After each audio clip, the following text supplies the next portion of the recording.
Hello guys, welcome back to my channel హెగోల్ teacher. నేను మీరు ఎలా ఉన్నారండి? అందరూ సూపర్ డూపర్గా ఉన్నారనుకుంటున్నాను. నేను కూడా చాలా చాలా బాగున్నానండి. ఇంక ఈ వీడియో వచ్చేసి నిన్న ఈవినింగ్ నేను ఏం చేశాను అక్కడి నుంచి ఈరోజు లంచ్ రెసిపీస్ వరకు షేర్ చేస్తున్నానండి. నిన్న ఈవినింగ్ నేను పడుకునే ముందు ఏం చేశానంటే ఇడ్లీకి ఇక్కడ నానబెట్టుకుంటున్నానండి. మినపగుళ్ళు ఒక గ్లాస్ వేసుకున్నాను. అదేవిధంగా అదే గ్లాస్తో 3 గ్లాసుల నిండా ఇడ్లీ రవ్వ వేసుకున్నానండి. మన పిండి ఒదుగును బట్టి ఒక హాఫ్ గ్లాస్ అటు ఇటుగా వేసుకోవచ్చు అనమాట. నేను 3 నిండా వేసుకున్నాను. తర్వాత నార్మల్ వాటర్తో 2-3 సార్లు వాష్ చేసేసుకున్న తర్వాత ఫ్రెష్ వాటర్ వేసేసి దీన్ని మూత పెట్టేసి మార్నింగ్ వరకు చక్కగా సోక్ అవనిస్తానండి. ఇంకా మార్నింగ్ నా పనులన్నీ అయిపోయిన తర్వాత దీన్ని గ్రైండ్ చేసేసుకుంటాను. అప్పుడు ఈ రోజు ఈవినింగ్ ఇడ్లీ వేసుకోవడానికి అనుకూలంగా పర్ఫెక్ట్గా మనకి పిండి రెడీ అయ్యి ఉంటుంది అనమాట. ఇంక ఇది మార్నింగ్ అండి మనకి పప్పు మంచిగా నానిపోయి ఉందనమాట. దాన్ని గ్రైండర్లో వేసేసుకున్నాను. అది నడుగుతూ ఉంది. ఒక సైడ్ వచ్చేసి ఈ ఇడ్లీ రవ్వని నేను వాటర్ అంతా స్క్వీజ్ చేసి బౌల్లోకి వేసేసుకున్నా. పిండి చూసారా ఎంత సాఫ్ట్గా మంచిగా నలిగిపోయింది. ఇంకా ఆ పిండిలోకి మనము వాటర్ అంతా స్క్వీజ్ చేసినటువంటి ఇడ్లీ రవ్వని వేసేసుకుని మంచిగా కలిసేలాగా మనం మిక్స్ చేసేసుకుంటామండి. సాఫ్ట్ ఇడ్లీ రావాలంటే పిండి చక్కని కాటుకులాగా నలిగిపోవాలన్నమాట. బట్టర్ లాగా ఉండాలి. అప్పుడు మనకి సాఫ్ట్ ఇడ్లీలు వస్తాయి. మంచి మృదుగా ఉంటాయి ఇడ్లీ వేసుకున్నప్పుడు. ఇంకా దీనంతా మంచిగా కలిసేలాగా చూసుకుని ఇంకా దీంట్లో ఇప్పుడు సాల్ట్ వేయనండి. ఇంకా వేసుకునే ముందు నేను సాల్ట్ వేస్తాను అనమాట. ఇప్పుడు చక్కగా మిక్స్ చేసేసుకుని మూత పెట్టేసుకుంటే మనకి ఈవినింగ్కి చక్కగా పులుసు ఉంటుందండి. పిండి పర్ఫెక్ట్గా ఇడ్లీ వేసుకోవడానికి అనుకూలంగా ఉంటుంది. ఇందాక చెప్పినట్టుగా మొత్తం కలిపేసుకున్నాను. ఇంకా మూత పెట్టి పక్కన పెట్టేసాను అనమాట. ఇంక ఇప్పుడు లంచ్ రెసిపీ స్టార్ట్ చేసేస్తున్నానండి. ఫస్ట్ బౌల్లో 1 టేబుల్ స్పూన్ ఆయిల్ వేసుకుని 10 నుంచి 15 పచ్చిమిర్చి వేసుకున్నాను. పచ్చిమిరపకాయలు మంచిగా వేగుతున్నప్పుడు మనము కట్ చేసి పెట్టుకున్నటువంటి టమాటా పీసెస్ని ఇక్కడ యాడ్ చేసేస్తామండి. నేను ఇక్కడ పండిన టమాటాలు ఒక 1/2 కేజీ తీసుకున్నాను అనమాట. టమాటాలు 1 టీ స్పూన్ పసుపు, రుచికి సరిపడా సాల్ట్ కూడా వేసేసుకుంటే ఏంటంటే ఆ సాల్ట్ వల్ల మనకి టమాటా తొందరగా మగ్గుతుంది అనమాట. ఇంకా మొత్తం అంతా మిక్స్ చేసేసుకొని ఈ విధంగా మగ్గిన తర్వాత మనం ఇక్కడ శుభ్రం చేసుకున్నటువంటి కొత్తిమీర వేసేసుకుంటామండి. కొత్తిమీర ఎక్కువ వేసుకుంటాం అనమాట. ఆ ఫ్లేవర్ చాలా చాలా బాగుంటుంది. ఇట్టు మగ్గిపోతుందండి. అసలు మనం ఎంత వేసామో ఎక్కడ ఉంది అని వెతుక్కున్నా కనిపించదు. అంతలాగా మెర్జ్ అయిపోతుంది అనమాట. ఆకుకూరలు ఏదైనా అంతే, మనం వేసినంత క్వాంటిటీ ఉండదు కదండి.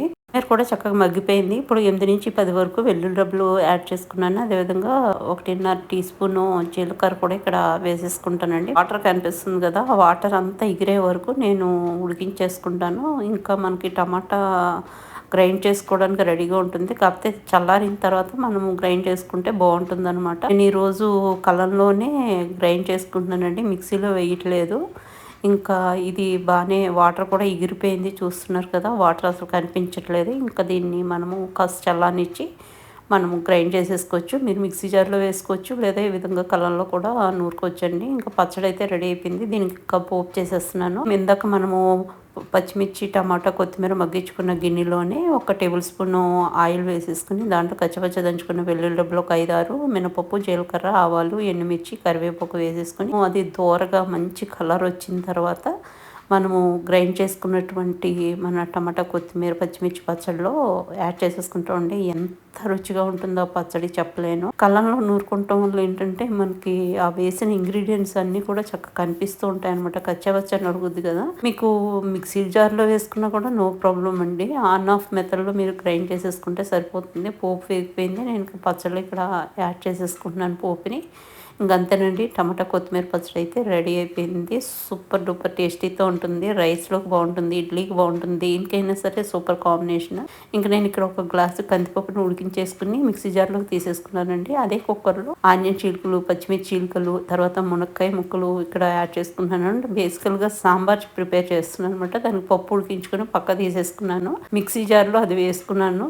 కొంచెం చల్లారుతుంటుంది. లోపు ఈ కూరగాయ ముక్కలను ఒక విజిల్ వేయించుకుంటానండి. టమాటా పీసెస్ ఇక్కడ యాడ్ చేస్తున్నాను. అదేవిధంగా దోసకాయ ముక్కలు మీ ఇష్టం అండి. మీరు సాంబార్లో ఏమేమి వేసుకుందాం అనుకుంటున్నారో అన్నీ వేసేసుకోవచ్చు. గుమ్మడికాయ ముక్కలు, ఆనపకాయ ముక్కలు, క్యారెట్ ముక్కలు, తర్వాత వంకాయ చీలికలు ఇక్కడ యాడ్ చేస్తున్నాను. చిలకడ దుంప పీసెస్ కూడా ఇక్కడ యాడ్ చేస్తున్నానండి. చిలకడ దుంపలు, మునక్కాయలు ఇవన్నీ భలే టేస్టీగా ఉంటాయండి. ఇప్పుడు సాంబార్లో నాకు చాలా చాలా ఇష్టం అనమాట. ఇంకా ఇది వేసుకున్నాక బెండకాయలు కూడా ఇక్కడ యాడ్ చేసాను. తర్వాత సరిపడా వాటర్ వేసుకుని, అంటే ముక్క ఉడకడానికి వీలుగా వాటర్ వేసేసుకుంటాము. వేసుకుని మొత్తం అంతా కదిపినట్టుగా చేసుకుంటాము. కుదిపినట్టు చేస్తే ఏంటంటే మొత్తం అన్నీ మిక్స్ అవుతాయి అనమాట. మిక్స్ అయిన తర్వాత ఇంకా పైనుంచి కొంచెం కొత్తిమీర కూడా వేసేసుకొని మూత పెట్టేసి జస్ట్ 1 ఆర్ 2 విజిల్స్ వేయించుకుంటే సరిపోతుంది. అంతకంటే ఎక్కువ అవసరం లేదు. పప్పు ఉడికిపోయి రెడీగా ఉందండి. నేను గ్రైండ్ కూడా చేసేసుకున్నాను. కూరగాయలు కూడా చక్కగా ఉడికిపోయినాయి. ఇప్పుడు సాంబార్కి పోపు స్టార్ట్ చేస్తానమాట. 1.5 టేబుల్ స్పూన్ ఆయిల్ వేసుకుని కచ్చపచ్చ దంచుకొని వెల్లుల్లిబ్బులు 8-10 ఎండుమిర్చి, తర్వాత ధనియాలు టీ స్పూన్ జీలకర్ర, అదేవిధంగా ఆవాలు, తర్వాత ఒక పావు టీ స్పూన్ వేసామా లేదా అన్నట్టుగా మెంతులు వేసుకుంటామండి. తర్వాత కరివేపాకు వేసేసుకుంటాము. వేసుకొని దీన్ని దోరగా ఫ్రై అవనేస్తాం అనమాట. మంచి సువాసన వస్తూ ఉంటుంది మనకి తాలింపులోంచి. అంతవరకు మనం ఫ్రై చేస్తాం. ఫ్రై చేసుకున్న తర్వాత దీంట్లోనే ఒక టీ స్పూన్ పసుపు, 1 టేబుల్ స్పూన్ కారము, అదేవిధంగా ఎంటీఆర్ సాంబార్ మసాలా వాడతాను నేను ఎక్కువగా, లేదా మద్రాస్ సాంబార్ మసాలా, వీటిలో ఏదో ఒకటి వాడతానండి. ఎంటీఆర్ సాంబార్ మసాలా ఒక పెద్ద గరిటె నిండా వేసుకున్నాను. ఈ పోపులో అది వేగితే ఏంటంటే ఒక మంచి సువాసన వస్తుంది. ఇప్పుడు గ్రైండ్ చేసుకున్న పప్పు మిశ్రమం వేసేసుకున్నాము. అదే మిక్సీ జార్లో ఒక గ్లాస్ వాటర్ వేసుకుని దాన్ని తుడుచుకుని అది కూడా ఇక్కడ యాడ్ చేసేస్తున్నానండి. దానికి అంటుకున్న పప్పు మిశ్రమం అంతా మనకి కరిగి వచ్చేస్తుంది వాటర్ తోటి. యాడ్ చేసేసుకున్నాను. ఇంకా కుక్కర్లో మనకి కూరగాయలు కూడా ఉడికిపోయి ఉన్నాయి కదా, ఆ కూరగాయ ముక్కలను కూడా ఇక్కడ యాడ్ చేసేసుకుంటున్నాను. మీకు కావాలంటే విడిగా కూడా తాలింపులో చేసుకోవచ్చండి, లేదా ఈ విధంగా కుక్కర్లో కూడా మనం ఒక విజిల్ వేపించేసుకుంటే ఏంటంటే ఫాస్ట్గా అయిపోతుంది ప్రాసెస్. ఇంక ఇది వేసేసుకున్న తర్వాత మొత్తం అంతా మంచిగా మిక్స్ చేసుకుంటాం. ఈ లోపు ఒక కమలా సైజ్ చింతపండు నానబెట్టి పెట్టుకుంటాం. ఇప్పుడు వేసిన గడితో నేను ఆల్మోస్ట్ 2 గరిటెలు వేసుకున్నానండి. చింతపండు గుజ్జు చిక్కగా తీసింది. ఇంకా మనకి ఆ కమలా సైజ్ చింతపండు పట్టేస్తుంది అనమాట. ఇంక ఇప్పుడు రుచికి సరిపడా సాల్ట్ వేసేసుకున్నాము. అదేవిధంగా 1.5 టేబుల్ స్పూను బెల్లం వేసుకుంటామంటే, బెల్లం వేయడం వల్ల ఏంటంటే అన్ని రుచులు చక్కగా కంబైన్ అవుతాయి. ఒక మంచి రుచి ఎన్హాన్స్ అవుతుందండి. కొత్తిమీర వేసేసుకుంటాం. ఫ్రెష్ కొత్తిమీర వేసేసుకుని మొత్తం అంతా మిక్స్ చేసి 10 నిమిషాల పాటు లోటు మీడియం ఫ్లేమ్లో మరగనిస్తామండి. మన అద్భుతమైనటువంటి సాంబార్ రెడీ అయిపోతుందండి. చాలా చాలా రుచిగా ఉంటుందండి. ఇంకా మనకి వైట్ రైస్తో కానీ, లేదా ఇడ్లీలో కానీ, దేంట్లో అయినా సూపర్ కాంబినేషన్. జస్ట్ అట్లా మనము హ్యాపీగా తినొచ్చు అనమాట. అసలు మరుగుతుంటేనే ఒక రకమైన మంచి సువాసన వస్తూ ఉంటుందండి. ఇంకా తర్వాత నేను బెండకాయ ఇప్పుడు చేయటం స్టార్ట్ చేశాను. మూకుడు పెట్టేసుకున్న 2 టేబుల్ స్పూన్లు ఆయిల్ వేసుకుని జీలకర్ర, ఆవాలు, తర్వాత మినపప్పు వేసుకున్నాను. తర్వాత ఎండుమిర్చి వేసేసుకుంటున్నాను. అదేవిధంగా కొద్దిగా కరివేపాకు కూడా ఇక్కడ వేసుకుంటున్నానండి. ఆ పోపు కొంచెం వేగిన తర్వాత ఈ పోపులోనే మనం 1 టీ స్పూన్ పసుపు వేసేసుకుంటాము. అదేవిధంగా 1 టేబుల్ స్పూను కారం వేసేసుకుంటామండి. రుచికి సరిపడా సాల్ట్ కూడా ఇక్కడ వేసేసుకుంటాము. వేసుకున్న ఎమ్మటే మనం చక్రాల్లో తరుక్కున్నటువంటి బెండకాయలు వేసేసుకోవాలండి. అంటే ఆ నూనెలో కొంచెం అట్లా మెర్జ్ అవుతుంది పసుపు, ఉప్పు, కారం అన్నప్పుడే వేసేసుకోవాలి వెంటనే, లేకపోతే మాడిపోతుంది అనమాట. ఇంకా వేసేసుకున్న తర్వాత మంచిగా పైనుంచి కిందకి 1-2 సార్లు మిక్స్ చేసుకుంటూ పదే పదే తిప్పుతూ ఉండకూడదు అనమాట.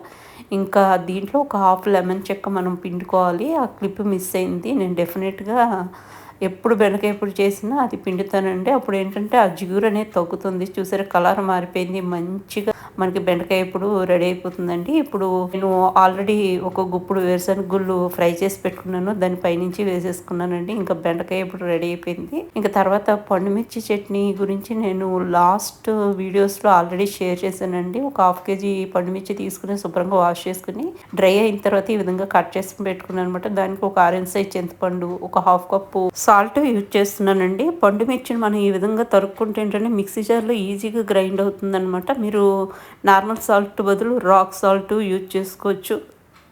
నేను ఇక్కడ మిర్చి ముక్కలతో పాటు సాల్ట్ కూడా వేసేసుకుని ఈ విధంగా కచ్చాబచ్చా కోర్స్గా గ్రైండ్ చేసుకున్నాను. జస్ట్ ఆన్ అండ్ ఆఫ్ మెథడ్లో చూసారా ఈ విధంగా గ్రైండ్ చేసుకుంటే చాలు. ఇప్పుడు దాన్ని ఒక బౌల్లోకి తీసేసుకుని దీంట్లో మనం శుభ్రం చేసి పెట్టుకున్నటువంటి ఆరెంజ్ సైజ్ చింతపండు అన్నాను కదండి, అది దీంట్లో వేసేసుకుంటాం అనమాట. 1 టీ స్పూన్ పసుపు వేసుకున్నాక ఇట్లా నొక్కినట్టు చేస్తే ఏంటంటే మీన్స్ ఆ పండుమిర్చి ఓటర్లో అది చక్కగా నాని ఉంటుంది. 3 డేస్ పాటు అలాగే వదిలేస్తామండి మూత పెట్టేసి. ఆఫ్టర్ 3 డేస్ దాన్ని ఓపెన్ చేస్తే మనకి చింతపండు చక్కగా నాని ఉంటుంది. దీన్ని మిక్సీ జార్లో వేసేసుకుని మనము గ్రైండ్ చేసేసుకుంటాం. సేమ్ ఆన్ అండ్ ఆఫ్ మెథడ్లో. మరి మెత్తటి పేస్ట్ లాగా కాటికలాగా అవసరం లేదండి. మనకి కోర్స్గా గ్రైండ్ అయితే చాలు అనమాట. అన్నంలో కలుపుకుంటున్నప్పుడు ఆ ముక్కలు కొంచెం కనిపిస్తూ ఉంటే చాలా బ్యూటిఫుల్గా ఉంటుంది. ప్లస్ టేస్ట్ కూడా చాలా బాగుంటుంది అనమాట. ఇంకా నేను మిక్సీ జార్లో వేసేసుకుంటున్నాను. వేసుకుని ఇంకా గ్రైండ్ చేసేసుకుంటామండి. గ్రైండ్ చేసేసుకున్నాక ఇంకా తాలింపు పెట్టుకుంటాం ఆలస్యం అనమాట. అసలు ఇది చేస్తుంటేనే ఎప్పుడెప్పుడు అయిపోతుందా పచ్చడి ఎప్పుడెప్పుడు తిందామని నోరు ఊరిపోతూ ఉంటుందనమాట ఆ సువాసనకి. ఇంకా నేను ఈ విధంగా గ్రైండ్ చేసుకున్నాను. చూపిస్తాను కన్సిస్టెన్సీ చూడండి. ఈ మాదిరి గ్రైండ్ చేసుకుంటే సరిపోతుందండి. మరీ మెత్తని కాటుకలా అక్కర్లేదనమాట. ఇంకా తాలింపు కోసం వెల్లుల్లి రెబ్బలు కచ్చపచ్చ దంచుకొని వేసుకున్నాను. శనగపప్పు, మినపప్పు, ఆవాలు, జీలకర్ర, ఎండుమిర్చి, కరివేపాకండి. నేను ఒక 1/2 కప్ ఆయిల్ వేసుకున్నాననమాట. దాంట్లో మంచిగా దోరగా ఫ్రై అవనిస్తాను. ఇది ఫ్రై అయినమ్మటే దాంట్లో వేసేసుకుంటాం అనమాట. మీకు ఎంతగా పచ్చడి ఈ పూటకి తాలింపు పెడదాం అనుకుంటున్నారో అంత పచ్చడి వేసుకుని మీరు తాలింపు వేసుకోవచ్చు. ఎప్పటికప్పుడు ఫ్రెష్‌గా వేసుకోవచ్చండి. అలా ఫ్రెష్‌గా వేసుకోవడం వల్ల ఏంటంటే ఆ పప్పులో క్రిస్పీనెస్ అది అలాగే ఉంటుందనమాట. చాలా బాగుంటుంది తినేటప్పుడు. ఎంత రుచిగా ఉంటుందో ఈ పండు మిర్చి చట్నీ చెప్పలేను. వేడి వేడి అన్నంలో ఈ పండు మిర్చి చట్నీ వేసుకొని కొంచెం నెయ్యి వేసుకుని తినండి అదిరిపోతుంది. ఇంక ఇప్పుడు డ్రై రోస్ట్ చేసి పౌడర్ చేసిన జీలకర్ర పౌడర్ 1 టీ స్పూను, అదేవిధంగా మెంతి పిండి కూడా ఒక పావు టీ స్పూన్ వేసుకుని మొత్తం కలిసేలాగా మిక్స్ చేసేసుకుని కొంచెం అలా ఆయిల్ పైకి వచ్చే వరకు మనం ఒక్క నిమిషం ఫ్రై చేసుకుని ఇంకా దించేసుకుంటామండి. పూర్తిగా చల్లారిన తర్వాత స్టోర్ చేసేసుకుంటాం అనమాట. ఇంకా ఈ పండు మిర్చి చట్నీతో రకరకాలు చేసుకోవచ్చండి. ఇంకా లంచ్ రెసిపీస్ అన్నీ అయిపోయినాయి. ఇంకా లాస్ట్లో ఇక్కడ ఆమ్లెట్ వేసేస్తున్నానండి. ఇంకా ఆమ్లెట్ ఒక సైడు కాలిన తర్వాత ఇంకా సెకండ్ సైడ్కి ఫ్లిప్ చేసేస్తాను. నేనేంటంటే ఒక్కొక్కటిగా వేయనండి. అన్నీ కలిపి ఒకదానిలాగానే వేసేస్తాను అనమాట. అప్పుడు దీన్ని మనం కట్ చేసుకుని సర్వ్ చేసేయచ్చు కదా అని చెప్పేసి. ఇంకా కర్డ్ ఒకవేళ మీకు ఏదన్నా పులిసింది అంటే ఇప్పుడు సీజన్ మారుతుంది కదండి. జస్ట్ లైక్ దట్ పులుపు వస్తుంది అనమాట. పులుపు అస్సలు ఇష్టపడిన వాళ్ళు మీరు ఆ కర్డ్‌నేమో మనం వేస్ట్ చేయలేము. అప్పుడు ఏం చేయొచ్చు అంటే కనుక దాని నిండా నార్మల్ వాటర్ వేసేసుకోండి. నేను ఇక్కడ ఆల్మోస్ట్ ఒక పెద్ద గ్లాస్ నిండా వాటర్ వేసేసాననమాట. వాటర్ వేసి మీరు ఒక హాఫ్ అన్ అవర్ పాటు అలా వదిలేసి ఆఫ్టర్ హాఫ్ అన్ అవర్ మీరు వేసిన వాటర్ అంతా కూడా వేరే గిన్నెలోకి మీరు వంచేసుకోండి. అప్పుడు మనకి ఆ పులుపు అంతా కూడా త్రూ ఆ వాటర్ వెళ్ళిపోతుందనమాట. మనకి ఫ్రెష్ కర్డ్ రెడీ అయిపోతుంది.